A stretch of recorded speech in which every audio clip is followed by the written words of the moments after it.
أَلَمْ تَرَ إِلَى الَّذِينَ أُوتُوا نَصِيبًا مِنَ الْكِتَابِ يُؤْمِنُونَ بِالْجِبْتِ وَالطَّاغُوتِ وَيَقُولُونَ لِلَّذِينَ كَفَرُوا هَؤُلَاءِ أَهْدَىٰ مِنَ الَّذِينَ آمَنُوا سَبِيلًا۔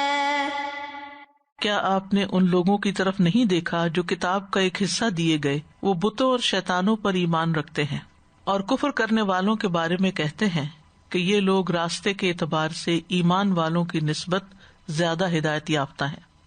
اس آیت میں یہودیوں کے ایک اور فعل پر تعجب کا اظہار کیا جا رہا ہے کہ وہ اہل کتاب ہونے کے باوجود جبت اور طاغوت پر ایمان رکھتے ہیں اور کفار مکہ کو مسلمانوں سے زیادہ ہدایت یافتہ سمجھتے ہیں۔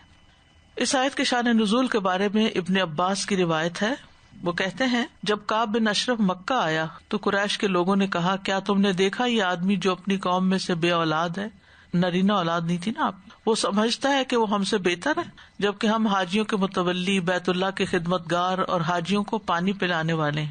تو کعب بن اشرف نے کہا، بلکہ تم بہتر ہو۔ اس وقت یہ آیت نازل ہوئی، ان شانئک ھو الابتر، یقیناً تمہارا دشمن ہی لاولد ہے، اور یہ آیت بھی نازل ہوئی جو سورۃ النساء کی ابھی آپ کے سامنے پڑھی گئی ہے۔ تو الم تر الی الذین اوتوا نصیبا من الکتاب، کیا آپ نے دیکھا ان لوگوں کو جنہیں کتاب کا ایک حصہ دیا گیا تھا، یعنی کچھ کو تورات دی گئی، کچھ کو انجیل دی گئی۔ یؤمنون، وہ ایمان رکھتے ہیں، بالجبت، جبت پر۔ اب جبت کیا چیز ہے؟ جبت کا اصل معنی ہوتا ہے بے حقیقت، بے اصل اور بے فائدہ چیز، ٹھیک ہے، بے اصل، بے حقیقت، بے فائدہ۔ اور اسلامک کانٹیکسٹ میں اس سے مراد جادو، کہانت، فالگیری، ٹونے ٹوٹکے، شگون اور دوسری وہمی قسم کی باتیں، سپرسٹیشنز جن کو کہتے ہیں، یہ ساری کی ساری جبت میں آتی ہیں۔ عمر بن خطاب کہتے ہیں جبت جادو ہے۔ اکرمہ کہتے ہیں جبت حبشی زبان میں شیطان کو کہتے ہیں، ٹھیک ہے، حبشی زبان میں شیطان کو کہتے ہیں۔ ابن عباس کہتے ہیں جبت سے مراد شرک ہے، اور انہی سے روایت ہے کہ جبت سے مراد بت ہے، یعنی جبت بتوں کو کہتے ہیں۔ اور شابی کہتے ہیں کہ جبت کاہن کو کہتے ہیں۔ تو بنیادی معنی کیا ہے؟ بے حقیقت چیزیں، اور یہ ساری چیزیں اس کے اندر آ جاتی ہیں پھر۔ تو کاہن کون ہوتا ہے؟ جو مستقبل کی غیبی خبریں دیتا ہے کہ ایسا ہوگا ویسا ہوگا، جو پریڈکشنز وغیرہ کرتے رہتے ہیں۔ تو اسلام میں کہانت جو ہے یہ حرام ہے، اور کاہن کے پاس جانے کی بھی حرمت ہے۔ لیکن اہل کتاب جو تھے وہ اس میں پڑ گئے، وَاتَّبَعُوا مَا تَتْلُو الشَّيَاطِينُ عَلَىٰ مُلْكِ سُلَيْمَانَ وَمَا كَفَرَ سُلَيْمَانُ وَلَٰكِنَّ الشَّيَاطِينَ كَفَرُوا يُعَلِّمُونَ النَّاسَ السِّحْرَ، وہ آیت موجود ہے سورۃ البقرہ میں۔ تو اس سے یہ پتہ چلتا ہے کہ انہوں نے اللہ کی کتاب چھوڑ کر جادو، ٹونے ٹوٹکے اور اس طرح کی چیزیں جو تھی من گھڑت، ان کے پیچھے لگ گئے تھے۔ آج آپ دیکھیں ہم مسلمانوں کا حال کیا ہے، کتنا زیادہ جادو وغیرہ عام ہو گیا ہے، اور دین کا علم حاصل کرنے کی بجائے عموماً لوگ نجومیوں کے پاس جاتے ہیں اپنی قسمت کا حال پوچھنے اور اپنے مسائل کا حل تلاش کرنے۔ تو اہل کتاب کا بھی یہی حال تھا۔ یؤمنون بالجبت والطاغوت، طاغوت کیا ہے؟ طاغوت کا لفظ طغیان سے ہے، اور طغیان کہتے ہیں حد پھلانگنا، باؤنڈریز کراس کرنا۔ قرآن مجید میں آتا ہے انا لما طغى الماء حملناکم فی الجاریہ، ہم نے جب کہ پانی حد کو پھلانگ گیا تو تمہیں کشتی میں سوار کر دیا، یعنی جب طبعی حد سے زیادہ ہو گیا تو پھر کشتی میں تمہیں اٹھا لیا گیا۔ طاغوت کا لفظ جو ہے نا طاغی سے ہے، طاغی، طاغی کہتے ہیں جو سرکش ہو، طاغی سے طاغوت، تا جو ہے یہ مبالغے کے لیے ہے، تعظیم اور بڑائی کے لیے ہے۔ تو شیطان کو اس لیے طاغوت کہا جاتا ہے کہ اس کی سرکشی بہت شدید ہے۔ تو جو شخص شر، نافرمانی اور برائی میں حد سے نکل جائے اس کو طاغی کہتے ہیں۔ اور اصطلاحی تعریف میں طاغوت سے مراد شیطان، جادوگر، کاہن، بت وغیرہ ہے۔ اصل میں طاغوت ہر وہ چیز ہے جس کی اللہ کے سوا عبادت کی جائے، جو سرکش ہو جائے، اپنی حد سے بڑھ جائے، بندہ بننے کی بجائے اپنے آپ کو کیا سمجھے؟ معبود سمجھے۔ طاغوت کے 5 بڑے سرغنہ ہیں۔ ابن قیم کہتے ہیں طاغوت بہت زیادہ ہیں، ان کے سردار 5 ہیں۔ یعنی ویسے تو طاغوت ہر وہ چیز ہے نا جس کی اللہ کے سوا عبادت کی جائے، یا پھر ہر وہ شخص جو سرکش ہو جائے اور اپنی حد سے آگے بڑھ جائے۔ تو ابن قیم کہتے ہیں ان کے 5 سرغنہ ہیں۔ نمبر 1 ابلیس، نمبر 2 ہر وہ شخص جس کی عبادت کی جائے اور وہ اس پر راضی ہو۔ جیسے آپ دیکھیں مسلمانوں کے اندر بھی ایسے لوگ موجود ہیں جو بزرگوں کے آگے سجدہ کرتے ہیں، جھکتے ہیں، یا ان کی قبروں پہ جا کے سجدے کرتے ہیں. نمبر 3، جو لوگوں کو اپنی ذات کی عبادت کی دعوت دے، دوسروں کو اس کی طرف بلائے. نمبر 4، جو علم غیب میں سے کسی چیز کا دعویٰ کرے. نمبر 5، جو اللہ کی نازل کردہ شریعت سے ہٹ کے فیصلے کرے. پھر اسی طرح یہ بھی کہا گیا کہ ہر وہ شخص جو گناہ کی دعوت دے وہ بھی سرکش ہے. امام مالک کہتے ہیں طاغوت ہر وہ چیز ہے جس کی اللہ کو چھوڑ کر عبادت کی جائے، چاہے بت ہو یا کوئی اور ہو. اور اندھی عقیدت رکھنا اور کسی کی اندھی اطاعت کرنا تو جس کی جائے اور جو کرنے والا ہے دونوں ہی ایک طرح سے طاغوت ہو جاتے ہیں، کیونکہ اس نے بھی حد پھلانگی، سرکش ہوا. اسی طرح یہ بھی کہا گیا کہ اس آیت میں طاغوت سے مراد باطل احکامات ہیں. تو منافقین بھی ایمان کا دعویٰ کرتے تھے لیکن فیصلوں کے لیے طاغوت کے پاس جاتے تھے. اچھا، یہ جو 2 لفظ ہے نا، جبت اور طاغوت، یہ ہم معنی بھی ہیں. جب یہ الگ الگ آئے تو دونوں بت کے معنی میں آ سکتے ہیں، لیکن جب ساتھ آئیں گے تو ایک سے مراد بت ہوگا اور دوسرے سے مراد شیطان وغیرہ یا کوئی اور معنی. جیسے اسلام اور ایمان الگ الگ آئے تو اسلام میں ایمان، ایمان میں اسلام داخل ہوتا ہے، لیکن جب اکٹھے آئے تو پھر معنی الگ الگ ہو جاتا ہے.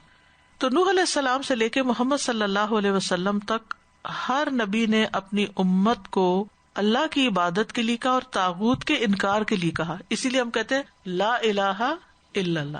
تو پہلے ہم طاغوت کا انکار کرتے ہیں، پھر اللہ کی الہ ہونے کی افرمیشن کرتے ہیں. فمن یکفر بالطاغوت ویؤمن باللہ فقد استمسک بالعروۃ الوثقی لا انفصام لہا. سورۃ نحل میں آتا ہے وَلَقَدْ بَعَثْنَا فِي كُلِّ أُمَّةٍ رَسُولًا أَنِ اعْبُدُوا اللَّهَ وَاجْتَنِبُوا الطَّاغُوتَ. ہم نے ہر جماعت میں پیغمبر بھیجا کہ اللہ ہی کی عبادت کرو اور طاغوت سے اجتناب کرو. ٹھیک ہے. وَيَقُولُونَ لِلَّذِينَ كَفَرُوا هَؤُلَاءِ أَهْدَىٰ مِنَ الَّذِينَ آمَنُوا سَبِيلًا. اور وہ کہتے ہیں کون؟ اہل کتاب. کن کو کہتے ہیں؟ کفار کو کہتے ہیں، مکہ والوں کو. ہؤلاء کہ تم لوگ، اہدیٰ زیادہ ہدایت یافتہ ہو، کس سے؟ من الذین آمنوا ایمان والوں سے، سبیلا راستے کے اعتبار سے. یعنی ان کے کفر نے، حسد نے، سرکشی نے ان کو اس بات پر آمادہ کر دیا کہ وہ کفار کے طریقے کو ایمان والوں کے مقابلے میں زیادہ ہدایت یافتہ قرار دیں. اور یہ اصل میں ان کی خوشامد تھی، یعنی اہل مکہ کی خوشامد کر رہے تھے. اور اس خوشامد کی ضرورت کیا تھی؟ مسلمانوں سے بغض اور حسد. تو یہ ظلم کی انتہا ہے. انسان ضد میں، حسد میں، تکبر میں اتنا بڑھ جائے کہ کسی کی خوبی اس کو نظر نہ آئے.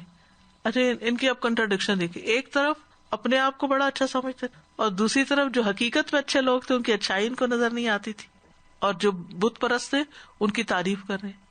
سبحان اللہ، کتنی عجیب بات ہے نا کہ ایک شخص جس کے پاس کتاب کا علم بھی ہو، وہ جانتا بھی ہو، اور پھر اس کے باوجود وہ حق کو نہ پہچان سکے. پہچانتے بھی ہیں لیکن نہ مانے، صرف حسد کی وجہ سے، ضد کی وجہ سے. اور جو غلط کام کرے الٹا ان کو اپریشیٹ کرے. تو عقلوں کا مسخ ہے نا، یہ بالکل ہی عقل ماری گئی ہے نا. تبھی انسان ایسے کام کرتا ہے نا، جس کے اندر تھوڑی سی بھی سینس ہو، اچھائی برائی کو پہچانتا ہو، روشنی اور اندھیرے کو پہچانتا ہو، تو وہ فوراً روشنی کا اقرار کرے گا کہ یہ روشنی ہے، یہ اندھیرا ہے، یہ اچھا، یہ برا ہے. جب کبھی آپ کے سامنے، کئی دفعہ ایسا ہوتا ہے نا، لوگ ہم سے 2 چیزیں دکھا کے پوچھتے ان میں سے اچھا کون سا، بہتر کون سا، تو آپ کیا کریں گے کہ جو بہتر ہوتا ہے اسی کو بہتر بتاتے کہ میرے خیال میں تو یہ زیادہ بہتر ہے. لیکن بعض اوقات جب آپ کو کسی سے کوئی ضد ہو یا وہ چیز کسی ایسے شخص نے بنائی ہو کہ جس سے آپ کی نہ بنتی ہو، تو آپ کبھی بھی تعریف نہیں کریں گے. تو ایسا کب ہوتا ہے؟ حسد کی بنا پر، ضد کی بنا پر. تو یہ یا تو کم عقلی ہے اور یا پھر اناد ہے، یا تکبر ہے، ناسمجھی ہے. أولئك الذين لعنهم الله ومن يلعن الله فلن تجد له نصيرا. یہی وہ لوگ ہیں جن پر اللہ نے لعنت کی، اور جس پر اللہ لعنت کر دے تو آپ اس کے لیے ہرگز کوئی مددگار نہ پائیں گے. اللہ اکبر. پچھلی آیت کے ساتھ ہی متعلق ہے یہ آیت بھی. اولئک الذین، یہی وہ لوگ ہیں. کون لوگ؟ اہل کتاب جنہوں نے حق کو نہیں مانا اور مسلمانوں سے اور نبی صلی اللہ علیہ وسلم سے حسد اور تکبر کی وجہ سے ان کی مخالفت کی، تو ان پر اللہ نے لعنت کی ہے.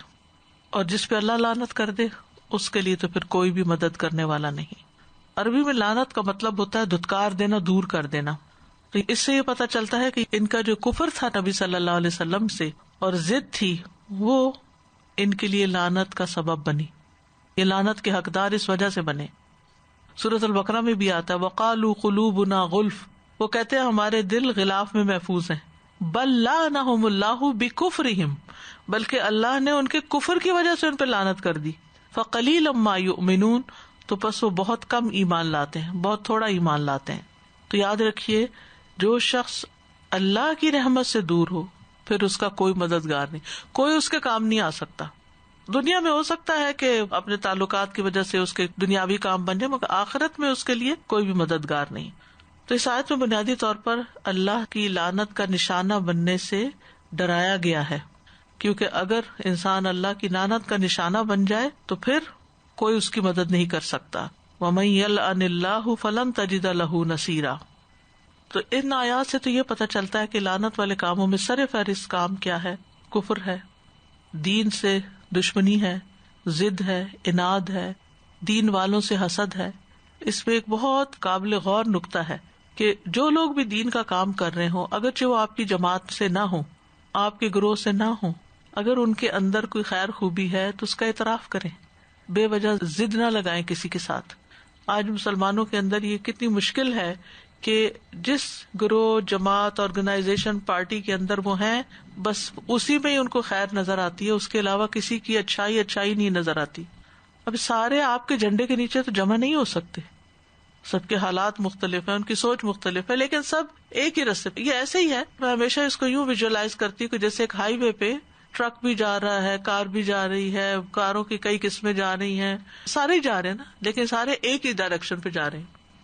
کوئی پہلے پہنچے گا، کوئی بعد میں پہنچے گا. تو جو لوگ واقعی صحیح نیت کے ساتھ، صحیح اخلاص کے ساتھ اللہ کے دین کا کام کر رہے ہیں اور سب کی نیت اللہ کو راضی کرنا ہے، تو آپ ان سے اللہ واسطے کا بیر نہ لگائیں، ضد نہ لگائیں، حسد نہ کریں کہ اچھا وہ مجھ سے آگے نکلے گا تو اس کو گرانا ضروری ہے.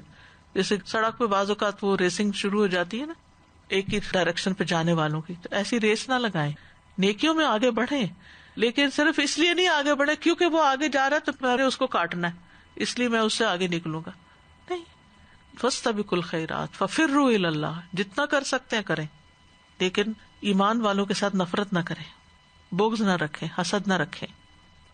کفر کے علاوہ بھی اللہ کی لعنت کا سبب بننے والے کچھ اعمال ہیں. ایک تو کفر ہے، پھر منافقت ہے.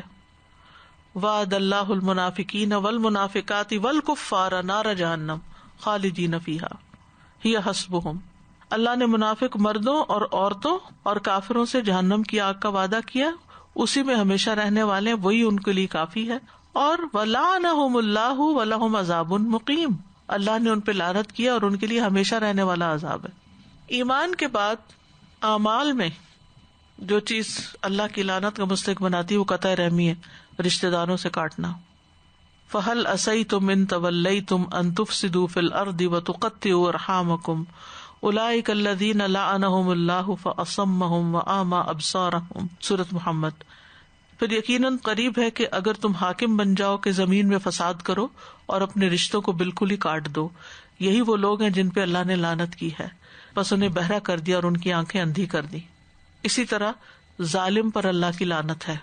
یوم لا ینفع الظالمین معذرتہم ولہم اللعنہ ولہم سوء الدار. مومن کو قتل کرنے والے پر لعنت ہے. وَمَن يَقْتُلْ مُؤْمِنًا مُتَعَمِّدًا فَجَزَاؤُهُ جَهَنَّمُ خَالِدًا فِيهَا وَغَضِبَ اللَّهُ عَلَيْهِ وَلَعَنَهُ. پھر مومن عورتوں پر جو پاک دامن ہو تہمت لگانے والوں پہ لعنت ہے. ان الذین یرمون المحصنات الغافلات المؤمنات لعنوا فی الدنیا والآخرہ. بے شک وہ لوگ جو پاک دامن بے خبر مومن عورتوں پہ تہمت لگاتے ہیں وہ دنیا اور آخرت میں لعنت کیے گئے. ایک نیک عورت کے اوپر کوئی الزام لگا دینا یہ کوئی معمولی بات نہیں ہے. پھر اپنے بھائی کی طرف اسلحے سے اشارہ کرنا، پسٹل اٹھا کے کہنا I'll kill you، چاہے اس کی نیت نہ بھی ہو، یہ بھی لعنت والا کام ہے، کیا پتا ہاتھ چل جائے. پھر سود کا لین دین کرنے اور تصویر بنانے والے پہ لعنت، جو ہاتھوں سے وہ پینٹ کرتے ہیں. رشوت لینے اور دینے والے پہ اللہ کی لعنت. بالوں سے بال جوڑنے والیوں پہ اللہ کی لعنت، یعنی بالوں میں دوسرے بال جوڑ کے لگانا. پھر اسی طرح وہ شخص ملعون ہے، حدیث میں آتا ہے، جو اپنے باپ کو گالی دے. وہ شخص ملعون ہے جو اپنی ماں کو گالی دے. وہ شخص ملعون ہے جو غیر اللہ کے نام پہ کسی جانور کو ذبح کرے. وہ شخص ملعون ہے جو زمین کے بیج بدل دے. وہ شخص ملعون ہے جو کسی نابینا کو غلط راستے پہ لگا دے، یعنی مذاق میں جیسے. وہ شخص ملعون ہے جو کسی جانور پہ جا پڑے، یعنی اس کے ساتھ بدفعلی کرے. وہ بھی ملعون ہے جو عمل قوم لوط کرے. أَمْ لَهُمْ نَصِيبٌ مِّنَ الْمُلْكِ فَإِذًا لَّا يُؤْتُونَ النَّاسَ نَقِيرًا. یا ان کے لیے بادشاہت میں سے کوئی حصہ ہے، تب تو یہ لوگوں کو کھجور کی گٹلی میں سوراخ کے برابر بھی کچھ نہ دیں گے. نقیر آ گیا. اس کا مطلب یہ ہے کہ اللہ کی اس عظیم بادشاہت میں کسی کا کوئی حصہ نہیں، کیونکہ وہ اس کے مستحق نہیں. اگر فرض بھی کر لیا جائے کہ ان کو کچھ حصہ دیا جائے تو وہ شدید حرص اور بخل کی وجہ سے اور اس دنیا کو ترجیح دینے کی وجہ سے اس میں سے اپنے سوا کسی کو تھوڑا سا بھی نہیں دیں گے، نقیر جتنا بھی نہیں دیں گے، اتنے بخیل ہیں. اور نقیر وہ چھوٹا سا نقطہ، چھوٹا سا ڈاٹ جو کھجور کی گٹلی کی پشت پہ ہوتا ہے. کسی چیز کو حقیر بتانے کے لیے، قلیل بتانے کے لیے یہ بطور مثال بیان ہوتا ہے. أَمْ يَحْسُدُونَ النَّاسَ عَلَىٰ مَا آتَاهُمُ اللَّهُ مِن فَضْلِهِ فَقَدْ آتَيْنَا آلَ إِبْرَاهِيمَ الْكِتَابَ وَالْحِكْمَةَ وَآتَيْنَاهُم مُّلْكًا عَظِيمًا. یا وہ لوگوں سے اس پر حسد کرتے ہیں جو اللہ نے انہیں اپنے فضل سے عطا کیا. کوئی شک نہیں ہم نے آل ابراہیم کو کتاب و حکمت دی اور ہم نے انہیں بہت بڑی بادشاہت عطا کی. یہاں کا لفظ ہے نا، یہ بل کے معنوں میں بھی استعمال ہوتا ہے. بلکہ یعنی بلکہ وہ لوگوں سے حسد کرتے ہیں. کس بات پہ حسد کرتے ہیں؟ کہ اللہ تعالیٰ نے بنی اسرائیل کو چھوڑ کر دوسروں میں نبی کیوں بنایا. کون سا نبی؟ محمد صلی اللہ علیہ وسلم. ام یحسدون الناس علی ما آتاہم اللہ من فضلہ، اس بات پر جو اللہ نے انہیں اپنے فضل سے عطا کیا. فضل سے مراد یہاں نبوت، ہدایت اور ایمان ہے. فقد آتینا آل ابراہیم، تو ہم نے عطا کی آل ابراہیم کو. آل ابراہیم میں کون کون ہے؟ ابراہیم علیہ السلام کے بعد جتنے بھی پیغمبر جو نون ہیں وہ سب انہی کی آل میں سے ہیں، چاہے بنی اسماعیل ہوں یا بنی اسرائیل ہوں. ان سے پہلے کے انبیاء کو چھوڑ کر اور لوط علیہ السلام کو چھوڑ کر. تو پہلے کے انبیاء میں سے کون ہے؟ ادریس علیہ السلام ہے، ہود علیہ السلام ہے، صالح علیہ السلام ہے، نوح علیہ السلام ہے، آدم علیہ السلام ہے. وہ آل ابراہیم نہیں، لیکن باقی سب آل ابراہیم ہے. تو آل ابراہیم کو ہم نے کتاب دی. جتنی کتابیں آسمانی نون ہیں وہ سب صحف ابراہیم و موسیٰ سے لے کے سارے کے سارے انہی کے اندر آئیں. والحکمت، اور صرف کتاب نہیں دی، ان سب کو حکمت بھی دی.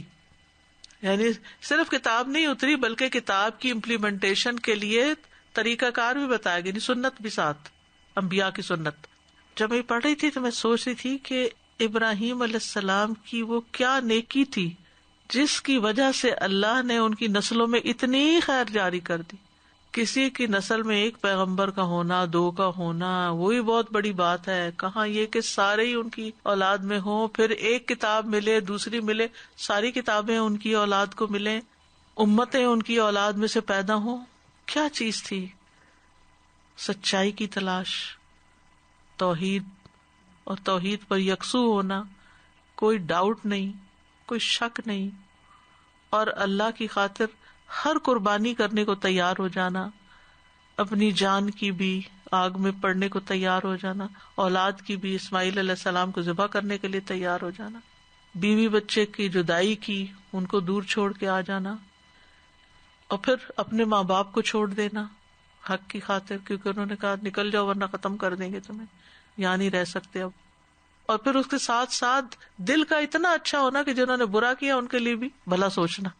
اب واہ منیب، قوم لوط پہ عذاب آ رہا ہے اور وہ آہیں بھر رہے ہیں، بار بار اللہ کی طرف پلٹتے ہیں.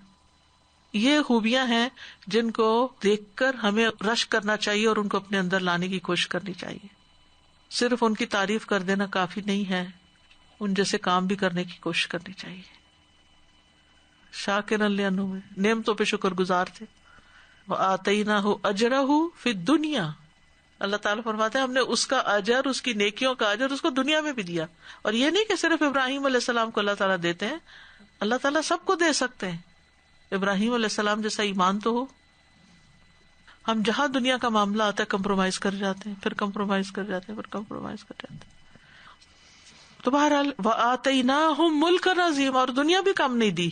سبحان اللہ، ملکن عظیم، بہت بڑی بادشاہت. ہم جانتے ہیں سلیمان علیہ السلام اور داؤد علیہ السلام جیسی بادشاہت تو دنیا میں کسی کے پاس بھی نہیں تھی، وہ بھی دی اللہ نے، دنیا میں بھی پیچھے نہیں رکھا. ادھر سے زمزم کا چشمہ جاری کر دیا مکہ جیسی سرزمین میں جہاں پانی نہیں تھا. تو بہرحال اس آیت سے پتہ چلتا ہے کہ یہود کو نبی صلی اللہ علیہ وسلم کو نبوت ملنے اور صحابہ کا ایمان لانا جو تھا وہ بہت کھلتا تھا، اور اس کی بنیادی وجہ حسد تھی. اور حسد کا مطلب کیا ہوتا ہے کہ اس بات کی خواہش رکھنا کہ دوسرے کو جو نعمت ملی ہے وہ ختم ہو جائے، مجھے ملے کہ نہ ملے، اس کو نہ ملے. یا یہ خواہش رکھنا کہ کسی اور کو مل جائے، یعنی ایک یہ کہ مجھے مل جائے، اور کبھی یہ بھی ہوتا ہے کہ میری تو ضرورت نہیں ہے، وہ کسی اور کو مل جائے، ان کو نہ ملے. کہیں بھی دل میں اگر یہ بات آنے لگے نا کہ کسی کی کوئی چیز اچھی نہ لگے اور یہ ہو کہ اس کو کیوں مل گیا ہے، تو فوراً اپنے آپ کو سمجھانا چاہیے.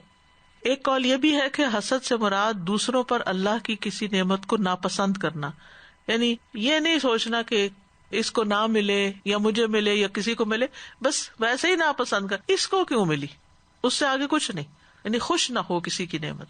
تو اللہ کی تقسیم پہ ناراض ہونا ہے نا، یہ تو اللہ کا فیصلہ ہوتا ہے، جس کو جو چاہے دے. تو حسد جو ہے وہ ایمان کے منافی صفت ہے، ایمان کو کھا جاتی ہے.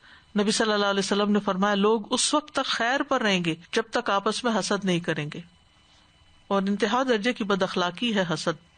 تو ان کو کہا گیا کہ دیکھو تم کیوں حسد کرتے ہو آل ابراہیم کو، اور پھر اس میں سے بنو اسرائیل کو کیا کچھ نہیں دیا، ہم نے بہت کچھ عطا کیا، دین بھی دیا، دنیا بھی دی، کتاب بھی دی، حکمت بھی دی. حضرت یوسف علیہ السلام بھی بادشاہ تھے، حضرت داؤد علیہ السلام، سلیمان علیہ السلام، اور پھر نبوت بھی تھی، ان کو اللہ نے نبوت اور بادشاہت دونوں دے رکھی تھی. ساری اقوام عالم پر آل ابراہیمی کا اقتدار رہا ہے. تو جب انسان اپنی نعمتیں یاد کرتا ہے تو پھر اس کو دوسروں پر حسد نہیں آتا، کیونکہ انسان کو فوراً سوچنا چاہیے کہ اگر اللہ نے اس کو وہ دیا تو مجھے بھی تو فلاں چیز دی ہے نا، تو پھر انسان راضی ہو جاتا ہے. اور پھر ایک یہ بات بھی ہے سٹل طریقے سے بتائی گئی کہ اگر وہ نبوت محمد صلی اللہ علیہ وسلم کے پاس گئی تو وہ بھی تو آل ابراہیم میں سے ہی ہے نا، تم بھی اسی میں سے ہو، چچا کے بیٹے ہو، یعنی اسماعیل اور اسحاق دونوں انہی کی اولاد ہیں نا، تو ان کے بچے پھر کزنز ہو گئے سارے.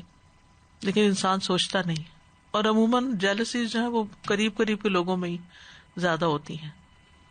فَمِنْهُمْ مَنْ آمَنَ بِهِ وَمِنْهُمْ مَنْ صَدَّ عَنْهُ وَكَفَى بِجَهَنَّمَ سَعِيرًا. تو ان میں سے کوئی اس نبی پر ایمان لایا ہے اور کوئی اس سے رک گیا ہے، اور ایسے لوگوں کے لیے بھڑکتی ہوئی جہنم ہی کافی، یا بھڑکتی ہوئی آگ ہی کافی، دونوں معنی ہو سکتے ہیں. فَمِنْهُمْ تو ان میں سے، یعنی ان اہل کتاب میں سے، من آمن بِهِ جو اس نبی پر ایمان لایا ہے. اور بِهِ میں 3 چیزیں آتی ہیں. ایک یہ کہ وہ پیچھے آل ابراہیم کی جو بات ہے، یعنی آل ابراہیم کو جو دیا اس پر ایمان لاتا ہے. دوسرا محمد صلی اللہ علیہ وسلم پر، اور تیسرے قرآن مجید پر. تو ان میں سے کچھ ایسے تھے جن کو علم کا ایک حصہ دیا گیا اور انہوں نے ان چیزوں کی تصدیق کی. اور ویسے بھی ہم دیکھتے ہیں کہ سارے اہل کتاب برابر نہیں ہیں. سورۃ آل عمران میں آتا ہے لیسوا سواء من اہل الکتاب امۃ قائمۃ یتلون آیات اللہ آناء اللیل وہم یسجدون یؤمنون باللہ والیوم الآخر ویأمرون بالمعروف وینہون عن المنکر ویسارعون فی الخیرات واولئک من الصالحین. وہ سب برابر نہیں. اہل کتاب میں سے ایک جماعت قیام کرنے والی ہے جو رات کے اوقات میں اللہ کی آیات کی تلاوت کرتے ہیں اور وہ سجدے کرتے ہیں، اللہ اور یوم آخرت پر ایمان رکھتے ہیں، اور نیکی کا حکم دیتے ہیں اور برائی سے منع کرتے ہیں، اور اچھے کاموں میں ایک دوسرے سے جلدی کرتے ہیں، اور یہ لوگ صالحین میں سے ہیں. تو یہ انصاف کی بات ہے. اصل میں قرآن جو ہے نا مسانی میں ہے. مسانی کا مطلب ہے جنت کا ذکر ہے تو جہنم کا ذکر ہے، ان کے کفر کا ذکر ہے تو ان کے ایمان کا بھی ذکر ہے. وَكَفَى بِجَهَنَّمَ سَعِيرًا. اور ان میں سے کچھ ایسے ہیں جو روکنے والے، انکار کرنے والے. تو جو انبیاء کا انکار کرتے ہیں اور دوسروں کو بھی اس سے روکتے ہیں، ان کا انجام پھر کیا ہے؟ جہنم. یعنی ایسے لوگوں کو پھر ان کے جرائم کے مطابق سخت سزا دی جائے گی. جس طرح یہ لوگ دنیا میں حسد کی آگ میں جلتے رہے، آخرت میں جہنم کی بھڑکتی آگ میں جلتے رہیں گے. وَكَفَى بِجَهَنَّمَ سَعِيرًا.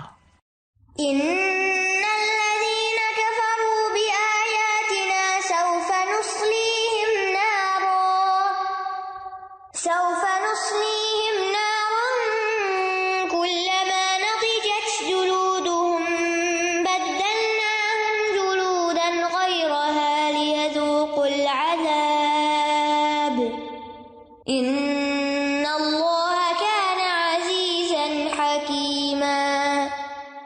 بے شک وہ لوگ جنہوں نے ہماری آیات کا انکار کیا، عنقریب ہم انہیں آگ میں جلائیں گے، جب ان کی کھالیں پک جائیں گی ہم انہیں دوسری کھالوں سے بدل دیں گے تاکہ وہ عذاب چکھیں۔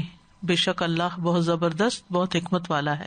ان الذین کفروا بآیاتنا، بے شک وہ لوگ جنہوں نے ہماری آیات کا انکار کیا۔ یہاں پر صرف اہل کتاب مراد نہیں بلکہ جو بھی کفر کرے، کس چیز کا؟ اللہ کی آیات کا، اور آیات سے مراد کونی قدری دونوں ہیں۔ سوف نصلیہم نارا، ان قریب ہم ان کو آگ میں داخل کریں گے، یا نارن آیا ہے، نکرا ہے، اس کا مطلب بہت بڑی آگ ہے وہ۔ کلما نضجت جلودہم، جب ان کی کھالیں پک جائیں گی، ان کے چمڑے جل بھن جائیں گے، جھڑ پڑیں گے، گر جائیں گے، کیونکہ جب آگ زیادہ لگتی ہے گلا دیتی چیز کو تو وہ گر پڑتی ہے، تو پھر کیا ہوگا؟ نئی اسکن دے دی جائے گی۔ بدلناہم جلودا غیرہا، کیوں؟ لیذوقوا العذاب، تاکہ وہ عذاب کا مزہ چکھیں۔ کیونکہ ہوتا یہ ہے کہ جب اسکن جھڑ جائے، اتری جائے، تو ہڈی رہ جائے تو اس پہ اس طرح سخت عذاب نہیں محسوس ہوتا جتنا کھال کے اوپر ہوتا ہے۔ ان اللہ کان عزیزا حکیما، بے شک اللہ بہت زبردست ہے، حکمت والا ہے، اسی بنا پر اس نے یہ اتنی سخت سزا رکھی ہے ان کے لیے۔ اور یہ تو اللہ ہی بہتر جانتا ہے کہ دن میں کتنی دفعہ وہ کھال بدلی جائے گی اور کتنی دفعہ دوبارہ جلیں گے وہ، لیکن یہ کہ ہمیشہ ہمیشہ کے لیے یہ دردناک سزا ہے۔ تو اللہ کی کسی ایک آیت کا بھی انکار نہیں کرنا چاہیے، یہ نہیں میں مانتا، باقی ٹھیک ہے لیکن یہ بھی نہیں کہنا چاہیے، سب کچھ ماننا ہے۔ یاد رکھیے اہل جہنم کے جسم فنا نہیں ہوں گے، ختم نہیں ہوں گے، بلکہ سزا ملتی چلی جائے گی۔ نبی صلی اللہ علیہ وسلم نے فرمایا کافر کے دونوں کندھوں کے درمیان کا فاصلہ اتنا ہوگا جتنا تیز رفتار چلنے والے مسافر کی 3 دن کی مسافت ہوتی ہے۔ 3 دن وہ مسلسل دن رات چلتا رہے، جہاں تک جائے گا اتنا موٹا ہو جائے گا، یعنی کئی میل ہوں گے، کئی میل چوڑا، اتنا موٹا انسان۔ ایک ڈاڑھ جب جبل احد کے برابر ہو جائے گی۔ زیادہ بڑا جسم ہو تو زیادہ سزا چکھے۔ مسند احمد کی روایت ہے، رسول اللہ صلی اللہ علیہ وسلم نے فرمایا قیامت کے دن کافر کی ایک ڈاڑھ احد پہاڑ کے برابر ہوگی، اور اس کی کھال کی چوڑائی 70 گز ہوگی، اور اس کی ران برقان پہاڑ کے برابر ہوگی، اور جہنم میں اس کے بیٹھنے کی جگہ میرے اور ربضہ کے درمیانی فاصلے جتنی ہوگی۔ اللہ تعالیٰ ہم سب کو جہنم سے بچائے۔ اللہم انا نعوذ بک من النار۔ بے شک اللہ بہت زبردست ہے، حکمت والا ہے۔ ان اللہ کان عزیزا حکیما، یہ جو کان ہے اسے یہ نہیں کہ تھا کا ترجمہ نہیں کرنا ہے، اصل میں کانا جو ہے یہ تسلسل اور دوام کے لیے ہوتا ہے، یعنی تھا بھی، ہے بھی، رہے گا بھی۔ یہ اس کی ایسی صفات ہیں جو مستقل طور پر اس کے ساتھ ہیں، یعنی کہ کبھی تھی اور کبھی نہیں ہوگی، ٹھیک ہے۔ اور کانا کا اسم جو ہے جب اللہ ہو، لفظ جلالہ، تو اس کی جو خبر آگے آتی ہے ایک یا دو، جیسے یہاں عزیزاً حکیمہ ہے، تو یہ دونوں ہی صفات جو ہیں اللہ کی عزت اور اللہ کی حکمت اور اللہ کا حکم، حکیم میں حکم، حاکم، یہ سب آتے ہیں، یہ ساری کی ساری اللہ تعالیٰ کے یعنی ہمیشہ سے ہیں، ہمیشہ رہیں گی۔ انسانوں میں جب کسی کی صفت بیان کی جاتی ہے، کان زید قائما مثلا، زید کھڑا تھا، تو وہ اس میں تسلسل نہیں ہوتا، وہ کھڑا تھا تو کھڑا تھا، ہر وقت وہ کھڑا نہیں رہ سکتا۔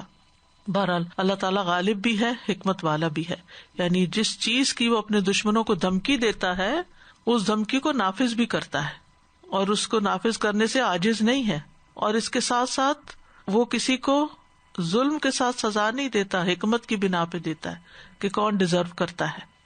والذین آمنوا وعملوا الصالحات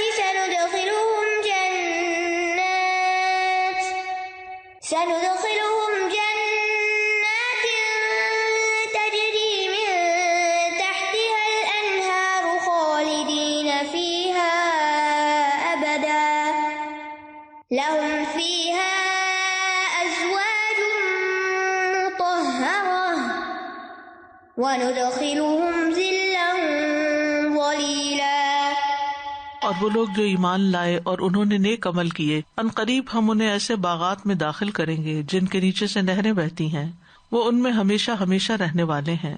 ان کے لیے ان باغوں میں انتہائی پاکیزہ بیویاں ہوں گی، اور ہم انہیں گھنے سائے میں داخل کریں گے۔ جہاں جہنم کا ذکر آیا وہاں جنت کا ذکر بھی ہے۔ وہ لوگ جو کفر کرتے تھے ان کے لیے جہنم ہے، اور جو ایمان لائے اور نیک عمل کرتے، کفر کے ساتھ سارے عمل ضائع، اچھے کرو برے کرو، وہ جہنم ہی جہنم ہے۔ لیکن ایمان کے ساتھ ہمیشہ عمل صالح کا ذکر بھی آتا ہے کہ خالی زبانی اقرار کافی نہیں، کچھ کر کے بھی دکھاؤ۔ یعنی جو واجب ہے، مستحب ہے، جو بھی، تو ایمان اور عمل صالح لازم و ملزوم ہے. عمل کے بغیر ایمان ایسے ہی ہے جیسے پھول ہو بغیر خوشبو کے، درخت ہو بغیر پھل کے.